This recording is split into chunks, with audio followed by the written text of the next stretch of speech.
ছাত্র জনতার ব্যাপক আন্দোলনের মুখে প্রধানমন্ত্রী পদ থেকে পদত্যাগ করে গত মাসে ভারতে পালিয়ে যাওয়া শেখ হাসিনার দেশে ফেরা নিয়ে কথা বলছেন তার ছেলে সজীব ওয়াজেদ জয়। বুধবার যুক্তরাষ্ট্রের ওয়াশিংটন ডিসি থেকে ব্রিটিশ বার্তা সংস্থা রয়টার্সকে দেওয়া এক সাক্ষাৎকারে জয় বলেছেন, দেশে ফেরার বিষয়টা শেখ হাসিনার উপর নির্ভর করবে। তার মা দেশে ফিরে বিচারের মুখোমুখি হওয়ার জন্য প্রস্তুত বলেও গত মাসে জানিয়েছে জয়। এদিকে 18 মাসের মধ্যে নির্বাচন অনুষ্ঠানে সেনা প্রধান জেনারেল ওয়াকারুজ্জামানের দেওয়া টাইমলাইনের বিষয়ে নিজের সন্তুষ্টি প্রকাশ করেছেন সজীব ওয়াজেদ জয়। তবে এই টাইমলাইন প্রত্যাশার তুলনায় অনেক দেরি হলেও মন্তব্য করেন তিনি।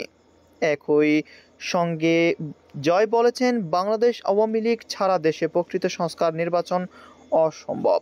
কোটা সংস্কার ঘিরে শুরু হওয়া শিক্ষার্থীদের আন্দোলনের মুখে 5 আগস্ট প্রধানমন্ত্রীর পদ থেকে পদত্যাগ করে ভারতে পালিয়ে যান শেখ হাসিনা। ব্যাপক ছাত্র বিক্ষোভের সময় সেনাপ্রধান শেখ হাসিনার পাশে দাঁড়াতে অস্বীকৃতি জানান। আর এর মধ্য দিয়েই সেই সময় শেখ হাসিনার ভাগ্য নির্ধারণ হয়ে যায়। প্রায় ঘণ্টা খানেকের প্রস্তুতিতে ভারতে পালিয়ে যেতে বাধ্য হন সাবেক এই প্রধানমন্ত্রী।